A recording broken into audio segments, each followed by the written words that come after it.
Wait for it. Wait for it. Finally, we're live. I never know how long that's going to take. Hey, all you crazy sci-fi and fantasy fans, it's time for your daily dose of shenanigans over here at the Blasters and Blades podcast. Just three nerdy veterans geeking out over our science fiction passions and fantastical fantasies. A place where magic is king, the sky is the limit, and space is the place. We are the podcast that puts the fun in dysfunction. So without further ado, we're going to let our guests introduce themselves. We're going to start this time with the gentleman first because Miss Rebecca has been here before. But Mr. Jonathan Harden, can you introduce yourself to our viewers and listeners?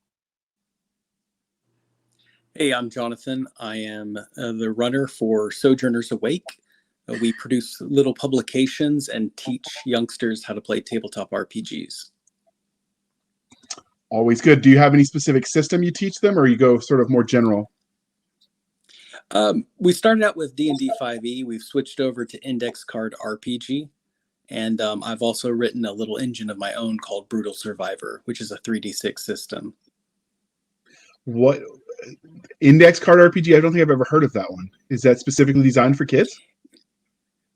Index Card RPG, not designed for kids. It was fashioned by Runehammer, and it's a D20 system, 6 stats, very applicable to D&D. I like to call it, it's what you think D&D would be. If it had no crunch at all. It's a very fast-paced system. It's very easy to pick up. So I use it to teach newbies to the game. Cool. I've never heard of it.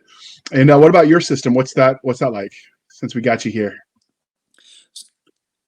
Yeah, so I met Rebecca and we worked together on her book, and she asked me to design a RPG engine that would be applicable to her genre of science fiction, Weird West fantasy. And so I used a 3d6 system, roll under, and every attack hits kind of game. So it's very quick, fast-paced, and very brutal, hence the name Brutal Survivor. So do you prefer, just in general terms, and then we'll dive into the game you designed for her a little bit later in the interview, do you prefer the fast-paced sort of role-play, less crunchy style game yourself, or do you have a preference? I may have lost you there for a bit, but I think I heard you say, do I prefer fast-paced games? Yeah. Yeah, I like to, I like story-driven games. I tell my players, I prefer to be emotionally moved by your character's actions and decisions. So I don't typically have a very mechanical mind as it is. So I'm very, I like a lot of literary in my games. So I try to keep the dice and the rules down to a minimum, and we focus on more of what would you call like a storytelling game. Okay. All right. And if you don't remember, Miss R.H. Snow, Rebecca, you were here before talking about your book, The Watcher of the Damned. But if they don't remember you, can you tell them who you are? Hi, I'm now coming to you from my boudoir of bodaciousness and my double white of doom.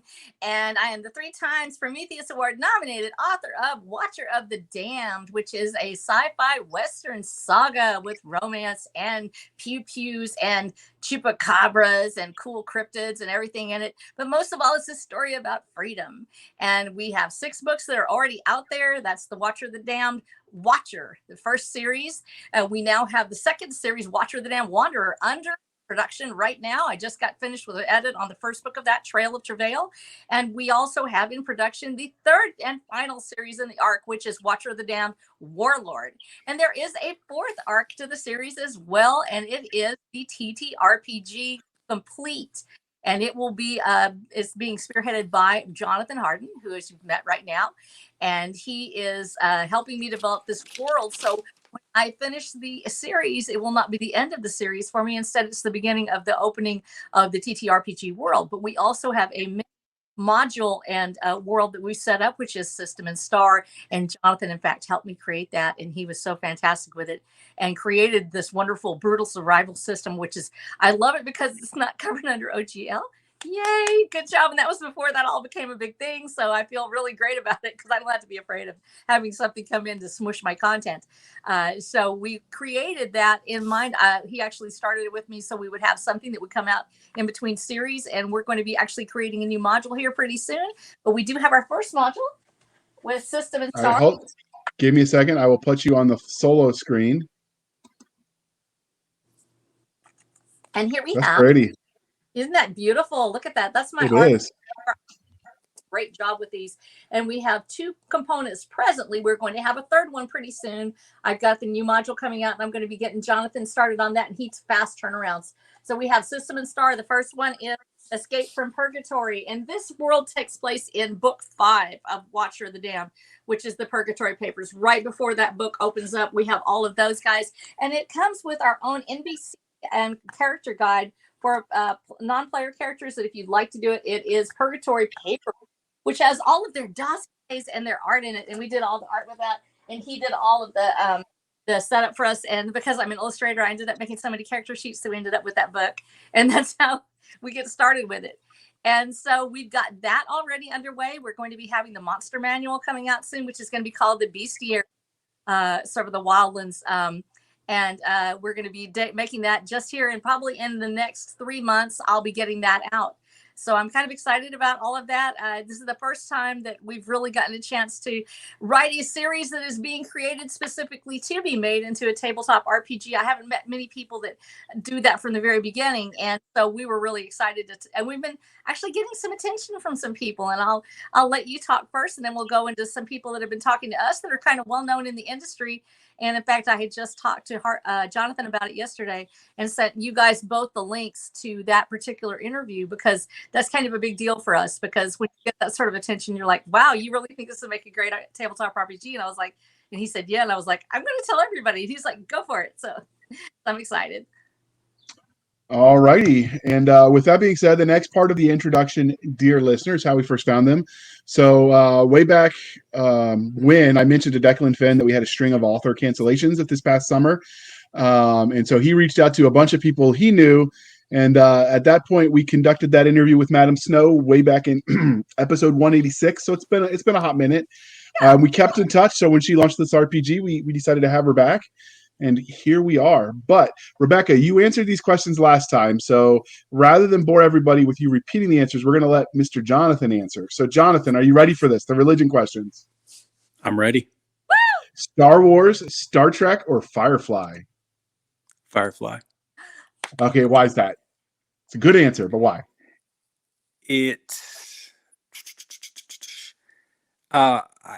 Man. I know I put you on the spot. It was definitely intuitive. Just I tried watching Star Trek, and the pacing wasn't great for me. Although I did appreciate the illusion warfare that most of the heroes encountered. Firefly, it's pulpy. It's a lot more pulpy than Star Wars. Star Wars is a little too romantic. Okay, that's fair. Firefly is a little more, it's a little more gritty, down to earth. The characters are more, they're more, grittier and homelier. And I think Star Wars is a little more of a romantic saga. Okay, I'll take that answer. All right, and because we are polytheistic over here at the Blasters and Blades podcast, Game of Thrones, The Wheel of Time, or Willow? Willow, because I watched it as a kid and I haven't seen the other two. Oh, all right. Fair. All right. So we here at the Blasters and Blades, we do love both the fantastical and the scientific, Jonathan, but what was your first love, sci-fi or fantasy? Fantasy. Do you remember what your first memory of engaging in fantasy, is it literature, cartoons? What was it? I remember I had a vinyl record of The Hobbit. Okay. Where it encouraged you to turn the page, and that was the first time I read it. And then I got sick one day and I stayed home from church and watched Legend with Tom Cruise and Tim Curry. Good movie. All right. Yeah. So what is it about the wider umbrella of speculative fiction that you love so much? I think fantasy, as opposed to being a way to escape the world, it actually helps us deal with our shadows in our real world. Just like the never-ending story, there's kind of two characters within us. There is the one we see, the persona, and then there is the dark, not the necessarily evil side, but just the side of us that's in the shadow. And fantasy has a way of showing us that side of ourselves. Okay, so we didn't know we were bringing on a philosopher, but I like it. I did. So, so how did your love of speculative fiction transition into you creating content in this space? Because you are a game designer. I'm sorry, can you repeat the question? So how did your love of speculative fiction writ large transition into you deciding to create content in this space and a career in game design? I kind of ran into people like Rebecca Eh, in the TTRPG community, and I would hear them talk about their specific worlds. And I found that I had a way of organizing all the thoughts and feelings these particular authors and creators had about their worlds.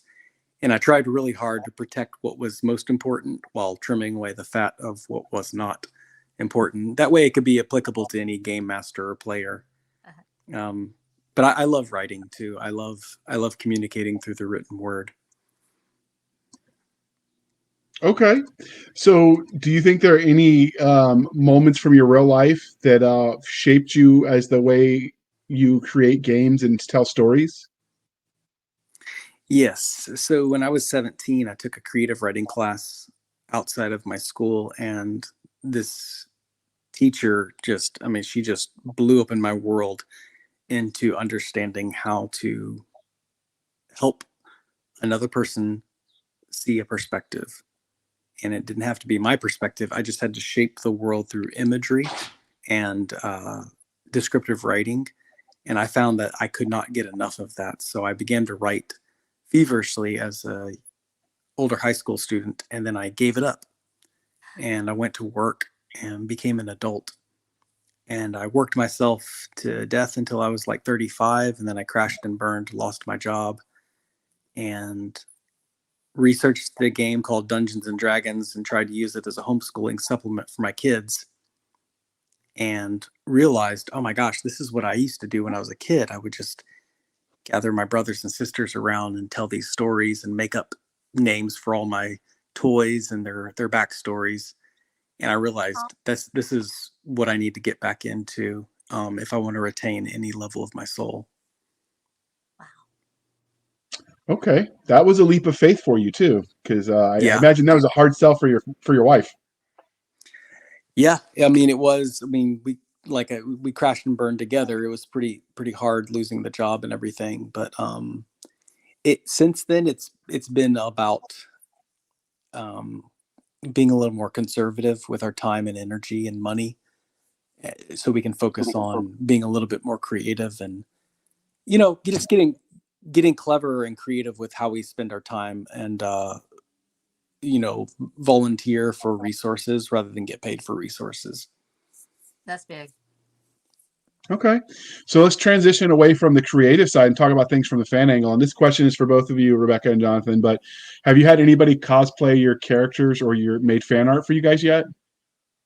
I've had fan art, and actually I was really blessed because I'm on Drawn and Quartered fan edition, and that's Chester Busby's channel, and there's two of them. There's actually Blacklist Universe with Mike S. Miller, who's a well-known comic book artist and does fantastic work, and currently actually has a project on Indiegogo, so go check out Mike S. Miller while you're at it. And I started off with him, and also on Chester's weekly ones, and they're sort of back to back. And I'm not the world's best artist, and Jonathan can tell you that I'm an illustrator. I do okay, but I'm not a big artist like these other. While I'm on Drawn and Quartered, I meet these incredible artists. Well, they wanted to do the book, and I was like, hey, that's really awesome. So we got the book on there, and I had Alan Alonso, I've got Eric Hawkins, I've got, oh my gosh, there's so many people, Amy and Melissa Lester, who are game designers, and Armaron, who does these fantastical pinup girls, and just a whole host of people. And I'll actually, I want to list them all. I don't have them in front of me because they're all my friends. And with Solarian Sun, I've got just a whole group of people that are on weekly. And sometimes we have like 15 people. Well, a whole bunch of them showed up that night, and they did the pictures for the book. And these are like comic book artists. They're actual real, artists. And so I ended up with these fantastic pictures. And they did them it's just voluntary. They just come on and they'll draw your stuff. And I was like, holy cow, y'all. And so to see it come to life in their eyes, I had drawn my own pictures of what I thought they would look like, and it ended up going into the book because it's sort of like Jack Kirby, Garth Williams, and they sort of put a little thing together and had a baby. But these were just fantastic. Some of these were the Frazetta level of art, and I was so humbled by the offerings that they gave me that I've actually used them with my marketing. I've asked for permission for that. And when I want to show something that this is how this character really looks, and they just captured that essence so incredibly. And to have that is just amazing to see it. And I think that the ones that come out of the wild are the ones you love the best, though. And that's something I haven't experienced yet, because kids are the ones that are most likely to do fan art. Actually, the ones that are young, and we talked about Jonathan, when you talk about younger ones, they actually are a lot more likely to go, here, I made this thing for you. And my book is more of an adult book, solidly in PG-13 category. So I told the librarians in my county, don't you let kids have this unless you know they're old enough to read it. So I won't be getting any kids fan art yet. That's the main thing. I'm going to probably, but I have had a lot of people, turn in stuff, but they've all been like in my circle of professional artists that are just like, hey, here's your character. So it's kind of a different experience. What about you, Jonathan? I have not had the privilege of anyone cosplaying or doing character art, but one thing I do like to do is, from the kids that take my classes, I hire them to do the art for any of the publications that I personally produce. Yeah, so it's kind of just a way of, and I do pay them as well. So I talk to their parents and just organize a way to pay them for their stock art and character art. That is so cool. It is. So, wow. Okay. That's kind of cool. I don't think I've ever heard anybody do that, but have anybody asked for your autograph of your stuff yet, Jonathan or Rebecca? I have had, I think I told this story last time, so I'll keep it short, but I had a lady that was over at a booth, and I've done this more since. But when I went to the cons, yes, people asking for it, but you're sort of kind of expecting that one because you're at a con and you're like, oh, my book's here. So when somebody comes up and says, oh, you signed this, you don't know if it's because they know you or they just think maybe later you'll be famous and they want to have it. But having one in the wild where it was actually in my home base, and a lady that I had known, but I didn't realize she was reading my books, and it's kind of humbling because you're like, yeah, I live in a small county. We've only got 20,000 people in the whole county. And that's not even town. That's the whole county. So everybody knows everyone. So you're not going to swing your cat without hitting somebody you know. So she was over on the booth, and she was selling other things they were doing for the volunteer fire department. Because I've got your book. I want you to sign all these copies. And she had bought the whole series. I mean, the whole thing. And she wanted me to write it for her husband. And I was so excited that I put a whole inscription inside each one, and I made a poem at the front of each of the 6 books. So if you put all the 6 books together and you put all the words together, it would make a poem to her husband that said she loved him. Oh, that's kind of sweet. I didn't know she was going to do that. I had no idea that she was a reader. And I was like, and it makes you realize that people, it's one thing when you think people out there are going to read your stuff. It's another thing entirely when you realize that people who know where you live are going to read your stuff and maybe complain to your husband about your language if you're not careful. Because I'm a preacher's wife. So I got to be good all the time. So yes, I was very excited that she came up, and I've had it at the con since then, but that was my favorite, my first one. So I was really excited about that. Okay. Have you guys spotted anybody out in public reading your books, or Jonathan playing one of your games? Not playing one of my games, but what we do is I produce the games, and then we run youth retreats twice a year, and I will distribute the tabletop setting for the game masters that we hire to run the little retreats for the youth kids. So that's about cool. That's about the extent that anyone's actually used anything. All right. What about you, Rebecca? You seen anybody out in public reading one of your books? Actually, had somebody come up to me. Usually it's on fire scenes. So the problem I've got is that when I'm out, it's usually because something really bad is happening. So as a result, there wouldn't be somebody like reading because it'd be like a tornado just touched down or something, because I'm the Skywarn coordinator for my county. And so when I do that, I'm like, oh my gosh, there won't be anybody reading probably unless the book's like torn away and thrown into the dirt or something. But in this case, I had a person come up and they were like, I read your book, and it was one of the firefighters on scene, and I was so excited. I was like so excited. It made my day. So, and then I had to go back to cleaning up stuff, but but it was fun. Cool. I know the answer to this one is no for you, Jonathan, because we did it in the pre-show. But Rebecca, have you had any weird or funny interactions with your readers since you started writing? Yes, I think the biggest problem for me, I've got to echo. All right. Sorry about that slight glitch, people. We had some technical difficulties. The young Miss Rebecca is in tornado season, so she had to go answer an alarm just to make sure her house wasn't going all Wicked Witch of the West kind of on her. So she's back, she's safe, and we will resume this interview. So Rebecca, you were just telling us, I just asked you about any weird or funny interactions with fans since you started writing. Yeah, it was when I actually had a firefighter on scene. So we had some scenes where most of the time when I'm out, it's because something bad has happened. And so I don't really go out where people are just sitting and reading. And so we're out in a pasture or whatever and trying to look at where a tornado has touched down or where there's been a fire or something else. And one of the firefighters came up to me and started saying that he had read my book and he was so excited. And then I also had some of the deputies say the same thing. And so I was really excited because that's the kind of demographic I love. Is I have all different kinds of readers from all different areas, but when you have people that are in the business of saving and rescuing, and they're real life heroes, and they're wanting to read about my heroes, then I'm like, oh, that's so exciting. So I geeked out for a little bit. Yes. Okay. So this is the part of the interview where we talk about what you both have written and or created. We're going to start with you, Rebecca, because ladies first. Can you give us the Reader's Digest version of your body of work? So what are you famous for? Yeah, famous. Yeah, well, I'm famous actually for being the preacher's wife here in Limestone County and Carolina coordinator. But before when I was action girl, I did a whole bunch of other things, and I was always into everything, and I was always out, and I was always working on fires and being a volunteer firefighter and everything. Then I got sick, and I was like, "Wah, I can't do anything," because I developed a condition called FMD, which means that I might get a stroke if I go out and try to put out a fire, and people were like, "You can't do it." And so I was like, okay, I have to sit around. I'm really bored. You can only play Fallout so many times on bullet sponge mode before you get really, really, really super bored and you just decide you're going to quit. So I decided instead, this story came to me, this image of a man chained at a gate. And he was having this vision of a child in his mind. And the world in which he was living was so strange and different to me. And this is 2018.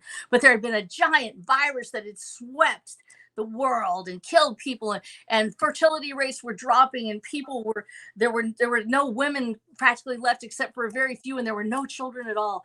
And this vision came to me, and I knew the beginning and the end and the middle of the story and everything in between, and I knew I had to write it.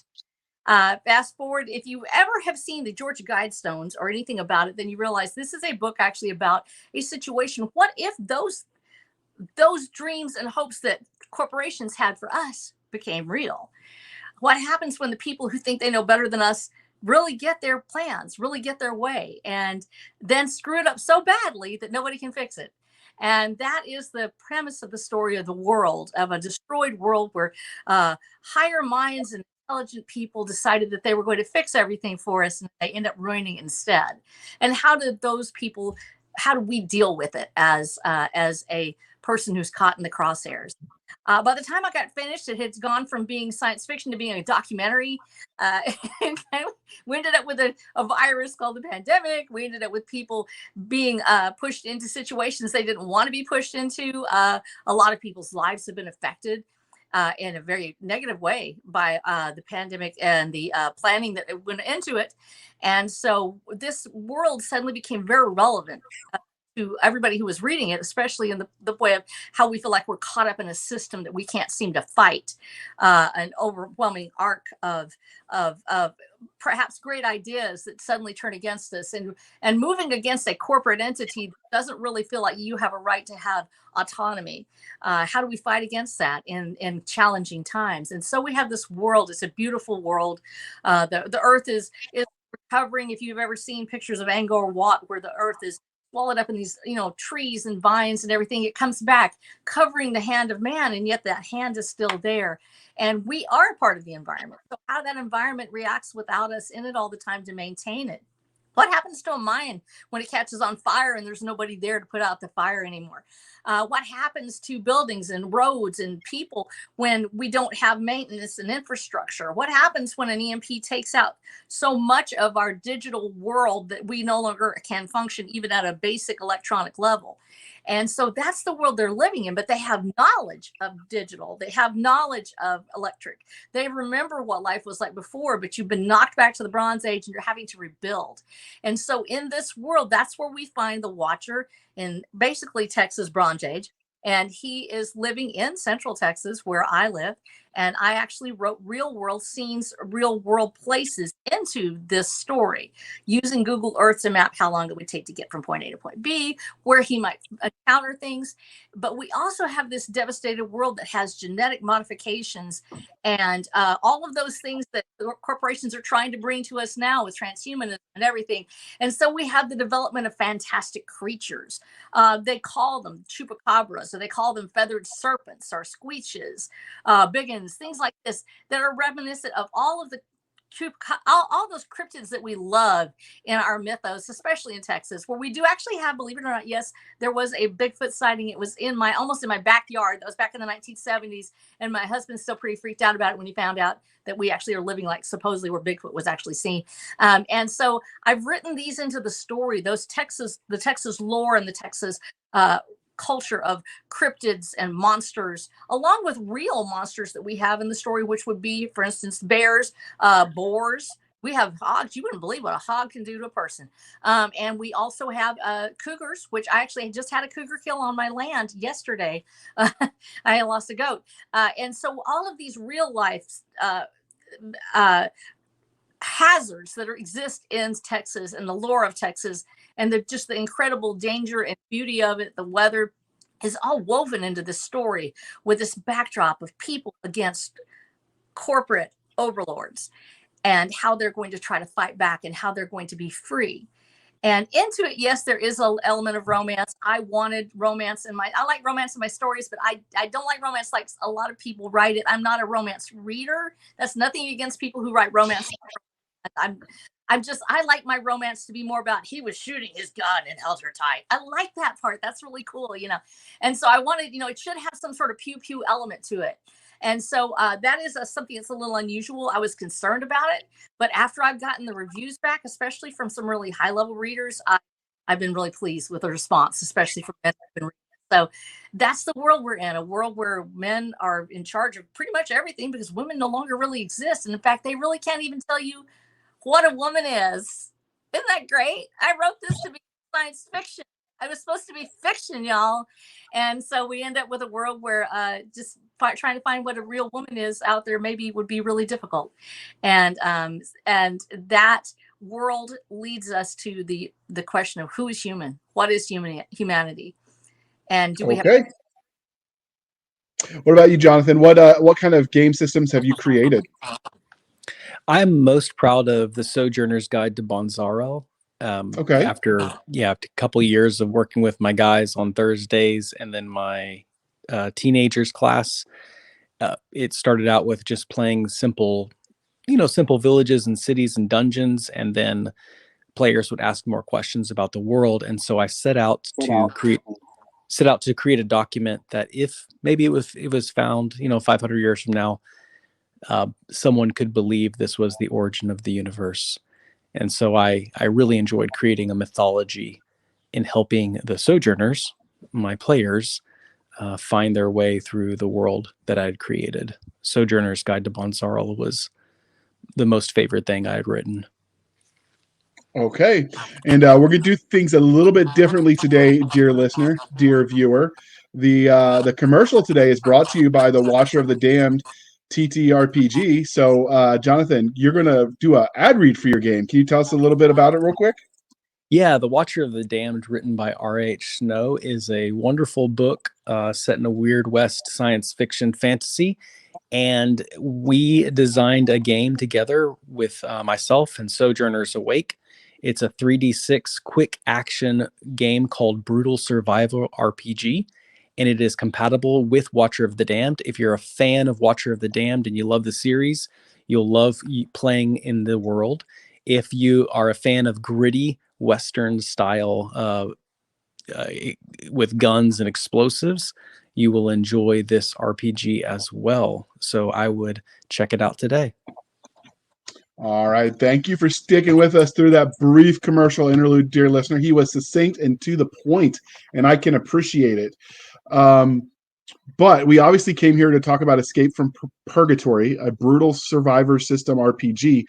So, like, what was obviously we know the premise started, and it was episode 186, so we'll link that in the show notes with the game. But, like, what was the premise as far as, or not premise, what was the goal when you started creating this game? Like, did you have anything specific in mind? I wanted to honor R.H. Snow's work as best as possible so that anyone familiar with the book would enjoy it and find it realistic, but also compatible with anyone who was just interested in playing the game itself. So the goal was to set out to put just enough lore to tease the readers, but not to overwhelm new players. Okay. So for the second, before we dive too deeply in, we want to look at that glorious image, which we have. We like to sometimes leave the image up if we're running into a situation where the guest has low bandwidth. So we figured that would be today. But you've been looking at the cover for the game. What is the story of that art? I believe that came from you. Is that correct, Rebecca? Yes, actually, this is from the series itself. You have two striving entities. You have the system and the star. The system is represented by the 8-pointed mandala, which was created by the Corporation for We Speaks, the One World, One Plan. And they have their overarching idea of a world united through all common beliefs, and everything is wiped away, and they would create their own lore and their own God in their own image, and that they would be able to save the earth by telling people exactly what to do. Then you have the star, which is the 5-pointed star of freedom, which has been used throughout history as a symbol of freedom. And it is resurrected by the damned, which are the survivors who have been left behind by the mistakes made by We Speaks Corporation in their attempt to take over the world. And so you have these two striving entities. And in this picture, they merge to create an all-seeing eye of the state that is attempting surveillance through technology, and those who live below the radar because they're just outside of technology's reach. And those two worlds coming together in a clash. And so that's what we wanted to portray with System and Star. And my artist came up with it, Laura R. Morris. She did an absolutely fantastic job. And when she merged them together, she said, sideways, it makes an eye. And I was like, that's cool. So that's how we ended up with that picture. Okay. All right. So, Jonathan, since you wrote the core rulebook, is the core rulebook available or just the one shot? It is the core rulebook is also available if you go to my website, sojournersawake.com/shop. You can purchase just Brutal Survivor RPG. And I describe that as like if you want to play like a zombie apocalypse or escape with a modern feel with pistols, chainsaws, or play in the Wild West of the Watcher of the Damned, you can also play in that as well. And hopefully it's compatible for any kind of genre that involves gritty survivor games. Do you need to buy the core rulebook if you buy the one shot to play her game? No, if you buy the one shot, the rule set is in the one shot as well. Okay. So make it easy for everybody and don't require them to buy a a la carte bunch of books a la GURP style. Okay. Yeah. I like it. I love so I do too. I mean, I've played it. It's a little confusing for noobs, and I ended up finding other systems I like better. But like, I like the versatility for those that are so inclined. But when you don't know what you're doing, that wall of books that they say you need to buy can get a little intimidating. Yeah. Well, Your wallet will thank you if you find a cheaper system. Well, that's kind of what we were thinking of. And Jonathan really opened my eyes to that. That you put it in and it comes out. They can buy a module and it's all there. If they want the NPC book, that's fine. But the NPCs that they can use in this one little module the module itself is introductory to the world. You could even play this world, and Jonathan and I have worked on that. The eventual goal is to have it where the world itself is what's being played, and the character and a player can come in and say, "I want to play my area," and they can do their own thing. But in the one shots they buy it, it's all there, and that includes everything you need to play that one little game. So, and he was really great about saying, want to make sure that this is affordable for people, that this is affordable for players, and that they can put it together and throw it down and play the whole thing and not have to go out and spend a whole lot of money doing it. Okay. So, Jonathan, what would your 30-second elevator pitch be for the rules? Well, you did the rule system for the actual one shot. For the one shot, it's a very streamlined adventure in which the motivation for the quest is kind of built in. As players, you want to escape and you want to get to outside the city. And so there's little prompts and NPCs that can drive the players towards the adventure and completion. So it's really not about what the players will do, but how will they do it? And most of all, will they survive?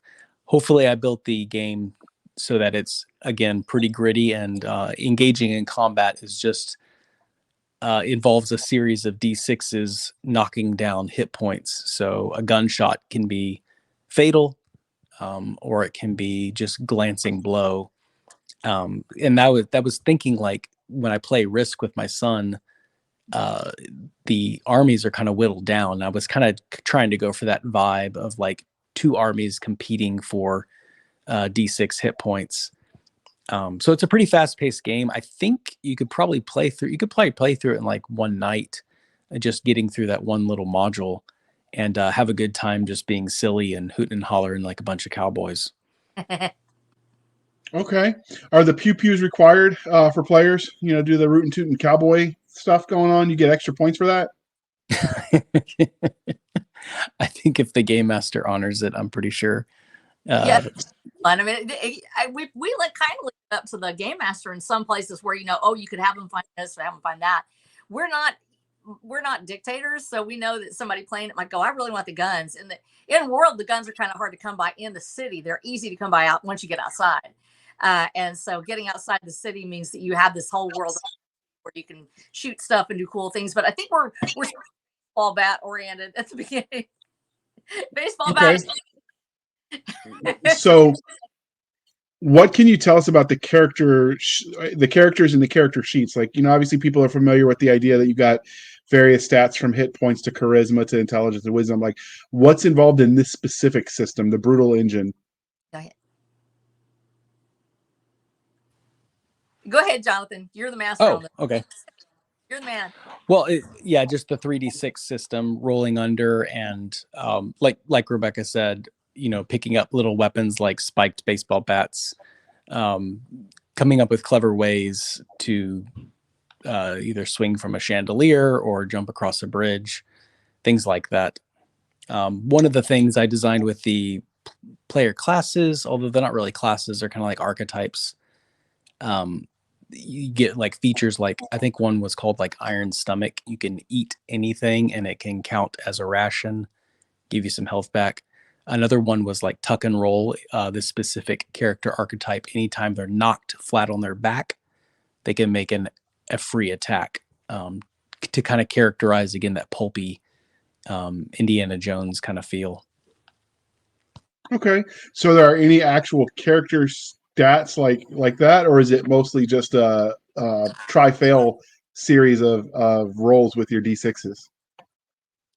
There are 4 little archetypes you could pick from, trying to go with like the classic, tank, damage per second, utilitarian.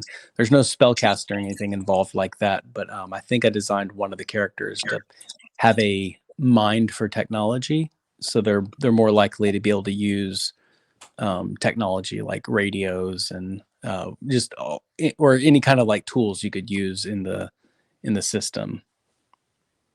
So you run camps for teaching young people how to get into RPGs to spread the hobby, which one I think is highly commendable.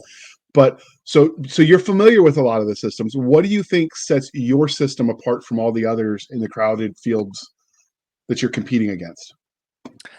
I think with Brutal Survivor, it was specifically designed for someone who doesn't have a D20. I mean, if you just have the 3D6, you can use that and have a good time playing, which I found that, a lot of people new to the hobby, they might just have some Yahtzee dice.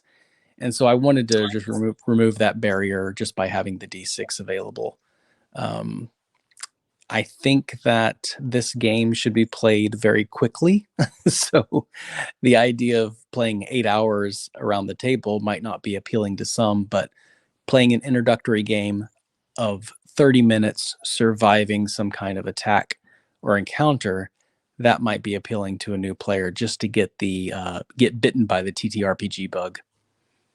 Now, is this system and specifically the Watcher of the Damned, is it purely theater of the mind, or do you need like miniatures and little model set pieces, or can you combine the two? Yeah, thank you. I think it's heavily theater of the mind. There are Okay. very few mechanics regarding movement and space and time. Okay. So I tend to use the little figures and the creative use of whatever, even a sponge is suddenly a mountain kind of thing for the sand table or the world where they're engaging. That's more so the players can visualize it. I don't do the full war game where each hex is so far apart. So for you, it sounds like you approach it that way. If you want to use it to visualize, you can, but it's not required. Right. Yeah, exactly. Okay. I mean, if you're a game master that is more inclined to use space and time, you can definitely use that, but it's not built into the system. Okay. Um, so this is for you, Rebecca. We've obviously, and I'll link to episode 186 where you've talked about it, but can you give us sort of a little bit of the Reader's Digest about the world where the one shot takes place? Because obviously the world itself is huge, but narrowing it down to where the action for this one shot takes place. Can you tell us a little bit about that? All right, sorry about that technical glitch, dear listener. We're gonna blame, I don't know, somebody. Insert bad guy of the week, and I'll repeat the question for you, Rebecca. So, what can you tell us about the world where? I mean, obviously, we've talked about episode 186, linked in the show notes, the whole world where the novels take place. But what can you tell us about the world where the story that is the one shot takes place? The one shot takes place at a specific point in time, right between books 4 and 5, where we encounter the characters in Purgatory, and all of the setup is in place for you to meet these wonderful characters if you want, or you can just world as it is. And the one shot is designed to just sort of introduce you to the world, let you get your feet wet. If you didn't want to have to come up with creating your own dungeon or your own system, that you could just sort of step in and experience the world a little bit through the eyes of somebody who's already written some things. And then you can say, hey, I want to explore more. And so we set it up with that in mind. It is a very gritty, it's a world that has known technology, but it does not have a lot of access. There are some people who do have access to technology. And if you've ever watched Bakshi, then you know that technology is magic. Yay. And so we do have that sort of, the wizards are actually technological. And so there's are ways to get some of the devices that still work. And the players have to find that. They have to find those wizards out there who may still have access to the servers and the networks and things like that. And so it sort of blurs the line between cyberpunk and tech. But the interesting thing about this world, I believe, really is the fact that people have had technology and lost it. So now you have this sort of this gritty world where you're trying to find a weapon. The town itself of Purgatory has decided they wanted gun control, so they've made it hard for their characters to get a hold of items, and the characters are going to have to be very resourceful in finding those weapons and getting a hold of them. And of course, there's a lot of things to access. This is a town, so it has dumps and bad places to go and abandoned parks. There's a lot of rundown and rusting things. It would be, I think the best description of it, I really loved this one, was that it's Fallout of Fallout was pretty. Probably the thing, Honest Hearts DLC Fallout New Vegas, where it was so beautiful, and yet you had this decaying world and people left behind that don't really know what happened to them. They only know something bad took place, and they're trying to rebuild. And so that's the world that we're in. And so you have a town of people who are very hard scrabble, mutated from their illness. They're very strong, very tough. Women have to hide out in this world. Women can, we do have female players. They actually disguise themselves as men so they could pass among the groups unnoticed. There is one notable exception in the group that will be met as an NPC. It's Delisha. And that's an interesting story, and you'll have to play to find out. But because the world is so rough, and it can be very difficult for players that look smaller or more delicate, that we have a way for them to hide as they move around amongst their other people. And so this world has a strange urban rural interface. And that's the kind of the thing I love about it the most, that you can actually go to the dump, you can find something, construct a weapon if you wanted to. You have a chance to find old cast off sports equipment and put it on or whatever, and now you've got armor and any kind of equipment that you would have lying around after a major disaster, that we wanted them to be able to find it and see it, and to be able to utilize that in their escape from Purgatory. Okay. And then maybe take it out with them into the wildlands, and the wildlands are the wild area left behind. So, are there maps in this one shot of the areas in question? Yes. And Jonathan did he did a fantastic job with this for me, because I am what I would always have called, even though I played for a long time, I'm a blast from the past, and I'm a cat gamer, in the sense that I like my DM to say, okay, go do this thing, and then we go explore, we go play. I love the tabletop of the imagination. And Jonathan really helped me to not make this into a railroad thing. And so, but at the same time, he was like, you're going to want a map for this. You're going to need these things. And so we drew, yes, we have maps. And he was instrumental in helping me wrap my head around what kind of style we wanted to do. And maps are helpful for exploration, but they're maybe not necessary, but they are included. They're in the one shot. So what style did you end up going with for the maps? Just line drawing, or did you make it colored, or? I guess the best thing to say is that it looks like the characters drew them themselves. I think, I don't know, what would you say? There's one that looks like it was drafted by a draft artist, but the others are pretty much what you would find scribbled on a napkin in a bar. Is that right, Jonathan? That's exactly what I was thinking. It looks like one of the characters drew them, so that's more artistic and conceptual. Okay. So is this a one-off in the Watcher of the Damned world, or they're going to do future updates of the RPG? Yes, actually, I talked with Jonathan about this. There's been personal things that have happened with us, but I'm actually ready to start writing since I finished the first manuscript of the second series.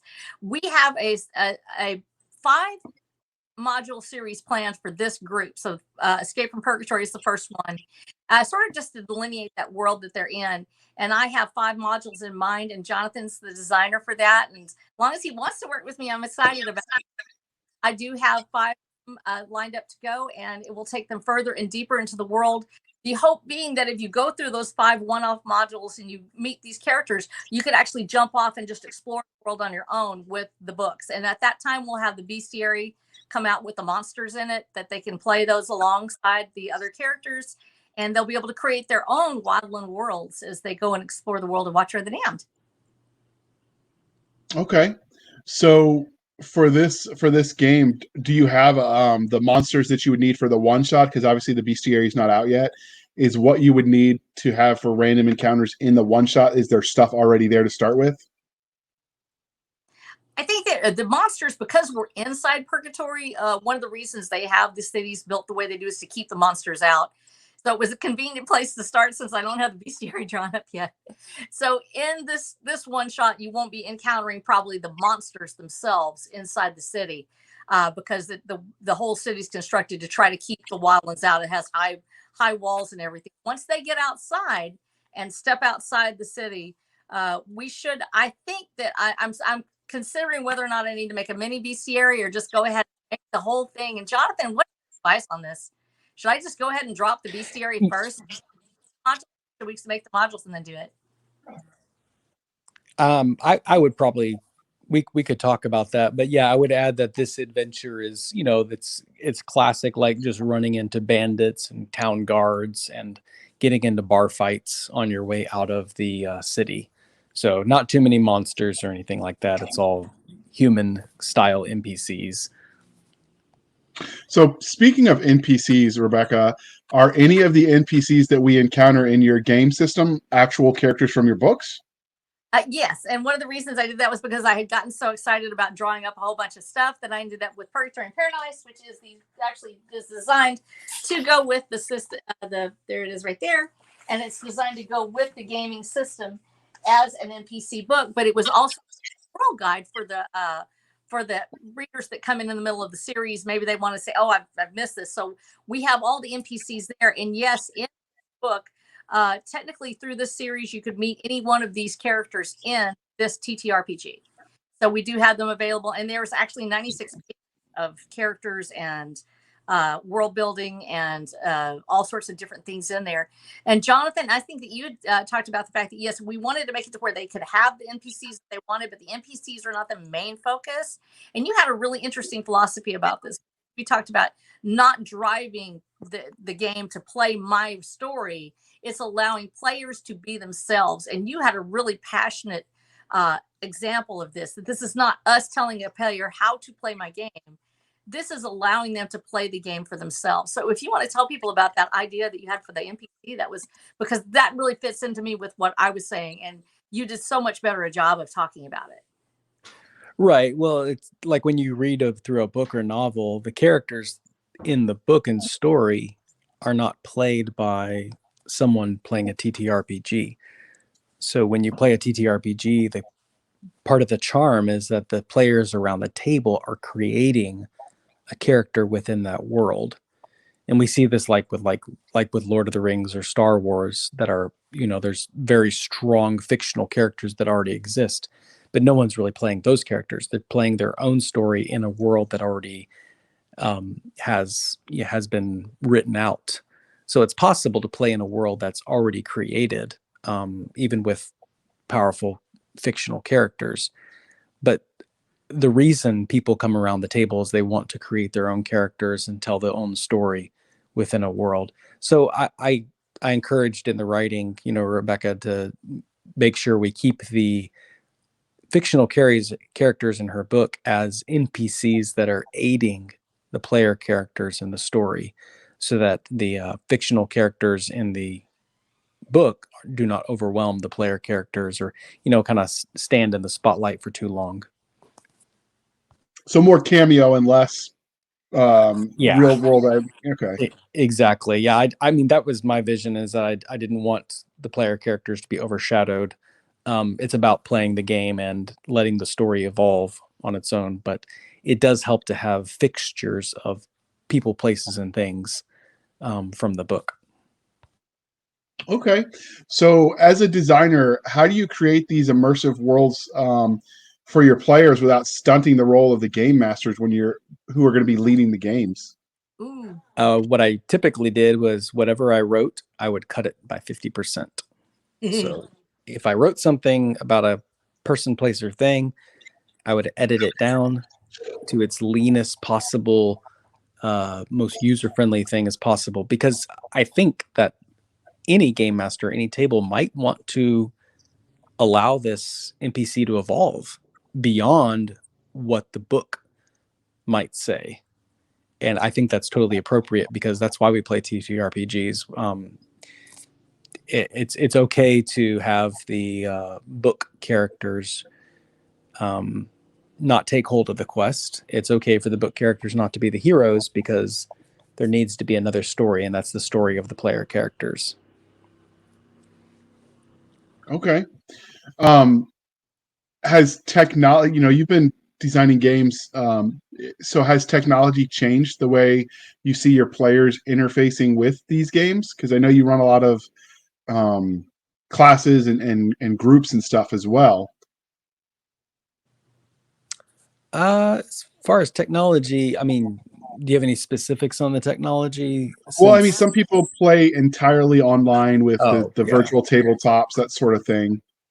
And just playing online in general, you lose some of that ambiance you get around a table where, you know, people are chugging their energy drinks or whatever and snacking on their Cheetos and vibing off of each other. Well, I can't believe I used that word in a sentence, but like there's definitely a feel for an in-person game.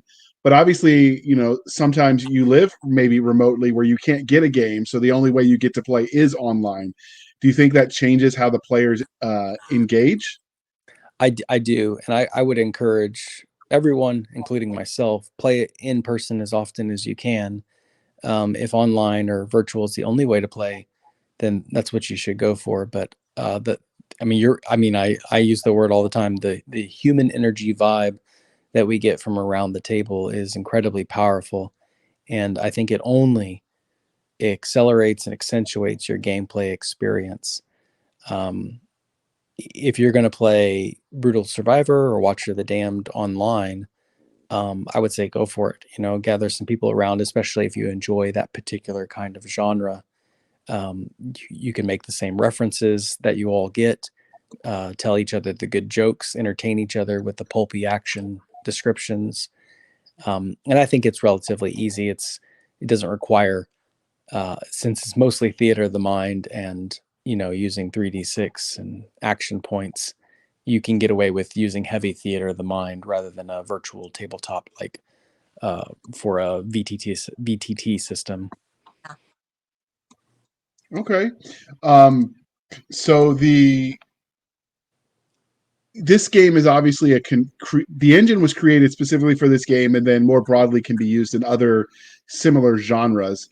Do you think some genres are better suited for tabletop gaming than others, or do you think anything you can imagine can be turned into a game? I have wondered that. I I think no matter what, make sure your tabletop game has conflict. There has to be a conflict. That conflict could be a werewolf trying to infect you. It could be a politician trying to bribe you. But I still think that no matter at the end of the day, you need some kind of dice pool system, point system, and you need a conflict in the game. Otherwise, there's no real story. Okay. So we've talked about, you know, this obviously is an existing property. So how did you keep the feel of her world while creating space for the story to evolve past the novels? We stayed in I think we stayed in very good communication during the creation process. It was like a good check-in every 2 weeks, with making sure that, you know, I was honoring her property. Um, and I think it also was combined with Rebecca's excitement for the project and her investment in the project that was a much needed ingredient to make sure that recipe turned out well. Because if I had not checked in with her and gone too far in the creation process without consulting her, I think I would have gone off base, and you know, frustration could have inevitably happened. And also, I think as an author, you're already like Rebecca's already built this world, but when you go to turn it into a tabletop gaming system, I think, and I think she did a good job with this, just cooperating and trimming down the storyline so that player characters and game masters can have an immersive experience, but also still create their own story in the world.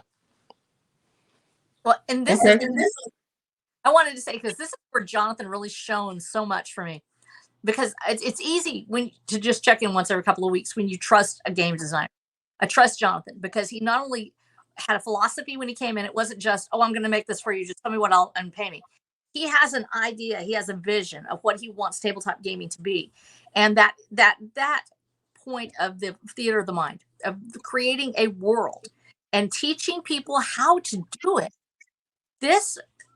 This property that we're using right now, as it leads to the fourth arc, which is the greater TTRPG that we're going to have, that springboards into that fourth arc that we're going to be making. So this is sort of that introduction to that world, a chance for us to work together.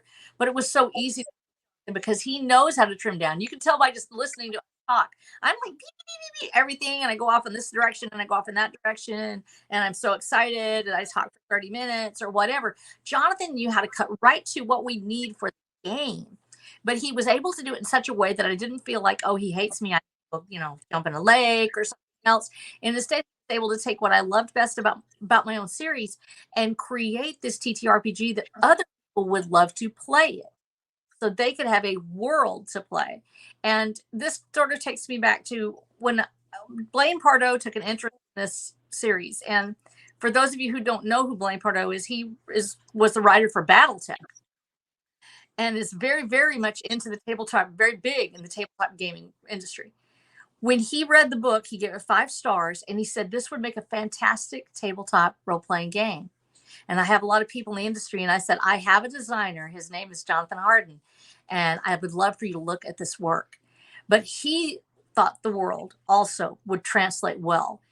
I love Jonathan so much. I'm sitting here talking to Blaine Pardoe, and I'm like, Jonathan is my designer. He made this incredible work for me.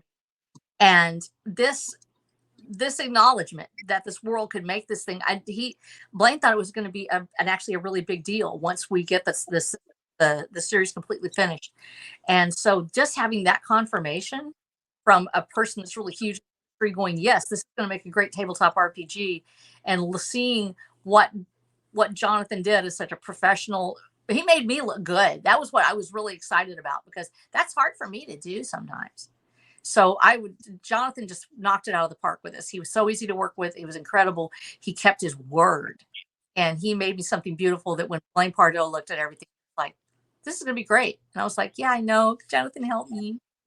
Thank you. That is a good compliment. So, normally, Jonathan, we would ask our authors if they're, about their games or their books being translated into games. But since you create the games, have any of your independent properties in the form of games been novelized by actual authors who just loved it so much? Oh, I would say not. If they approached you and said, I like this brutal engine, I want to do X, Y, or Z with it, would you let them? Oh, absolutely. Yes. Okay.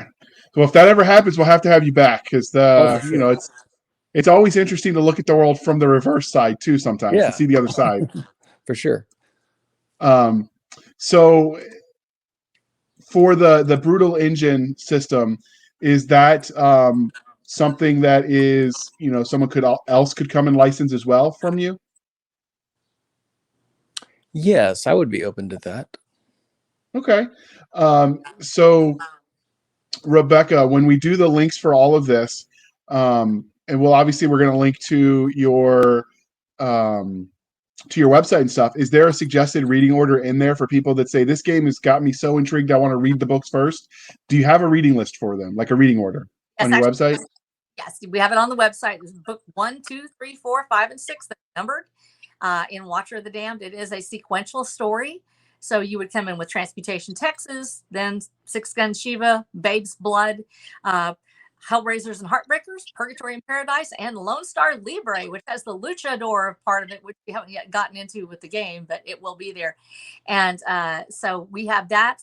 You can also, at any time, if you do come in or you have questions about it, you can pick up the World Building Guide, which is Purgatory Paper, which is these actually the 7th books in the series, and of course our tabletop RPG to play the game, which is System and Star.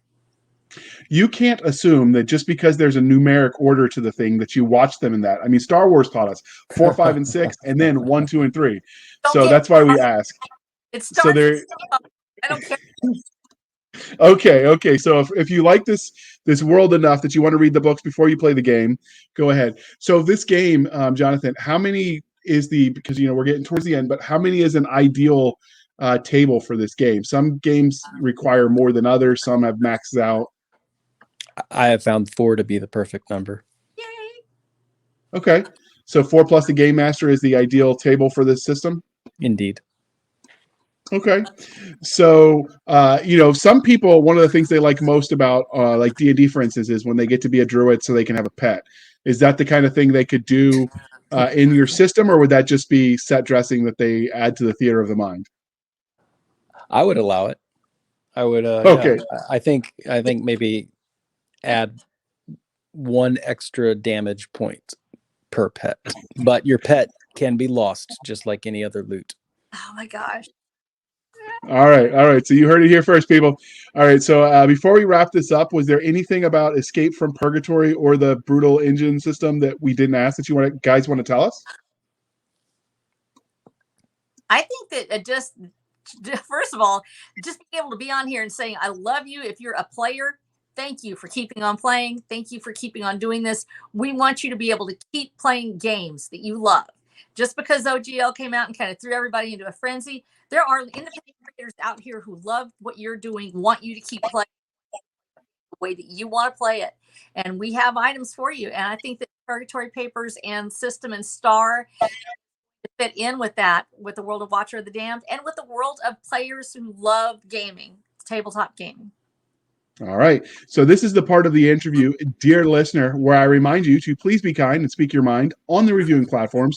Your reviews help the right readers find the right books. It really does matter. Jonathan, on your website where you also sell it on Sojourner, the Sojourner shop, can they leave reviews there too? Yes, you may. Okay. And are you also on Drive-Thru RPG and the other RPG type online stores? Yeah, Rebecca has she's linked the Watcher of the Damned module, one-shot module to Drive-Thru RPG. Yes, and also at Big Geek Emporium stuff, where they have the entire set, including the books. And also are going to be opening probably a shop on Fund My Comic, which is another independent platform. And this has become important as we go, that we support not only indie creators, but the platforms who put a lot out there to try to make sure that we have a place to always put our stuff. So please go to Jonathan's site, go to, Jonathan Sojourner's Awake, or to Big Geek Emporiums where it is, and be on the lookout for Fund My Comic as it comes up. And yes, we do have the module also on Drive-Thru RPG. All right, outstanding. All right, Jonathan, as we wrap this up, can you tell listeners and viewers how they can find you? Yes, you can find me at www.sojournersawake.com. All my socials are there, as well as a online shop and a place to listen to my podcast. And I just wanted to say thank you so much. This has been a pleasant interview. So can you tell us a little bit about your podcast, since that didn't come up? Yeah, it started, my friend said, hey, in 2020, we're going to keep on meeting. So I had to download this thing called Zoom, and we ended up doing a podcast. And I found that I really loved editing it and adding sound effects and music. So I turned it into a little art project. It's called Sojourners Awake, and it follows the stories of heroes in the world of Bonsarel. Cool. I will link to that in the show notes as well. Dear listener, I might give it a shot myself. And all right, you, Miss R.H. Snow, which is what you publish as, how can listeners find you on the Wild interwebs? They can find me at flow.page/RH Snow. That's flow.page at /RH Snow. And that will take you to my link page where I have all of my socials, including our YouTube channel, our podcast that we have with our mini series on it from the first book, and so much more. And also our entire set on Amazon, on Big Geek Emporiums as well. And we do, I think I need to make sure I get a link. I believe I have a link to Sojourners Awake on there, and I'm going to be including that as well. And just a big thank you to everybody. This has been such a wonderful show in the first place. And you were so kind to me, because I know I had to keep leaving to go check and make sure that my world hadn't blown away yet. We actually got a tornado watch right in the middle of this interview. And that's why I disappeared suddenly. I had to go make sure we were still alive. So we really appreciate you guys. Look at my page, and you can also find me at watcherthedam.com. All right. And you can find us at twitter.com/SF_fantasy_show, Sierra Foxtrot _fantasy_show. You can email us at blastersandbladespodcast@gmail.com. Again, blastersandbladespodcast@gmail.com. We have a Facebook group where all the shenanigans happen over at facebook.com/groups/Blasters and Blades Podcast. Again, /groups/Blasters and Blades Podcast. We have a website at anchor.fm/blasters tech and tech blades. Again, anchor.fm/blasters-and-blades, where you can support the show for as little as 99 cents a month. You can help keep the lights on. These episodes aren't free to produce, and we appreciate every penny you throw towards covering the overhead. I'd say we'll leave a light on for you, but we're too dang cheap. So in the meantime, you can support the show more directly over at buymeacoffee.com/author J.R. Handley.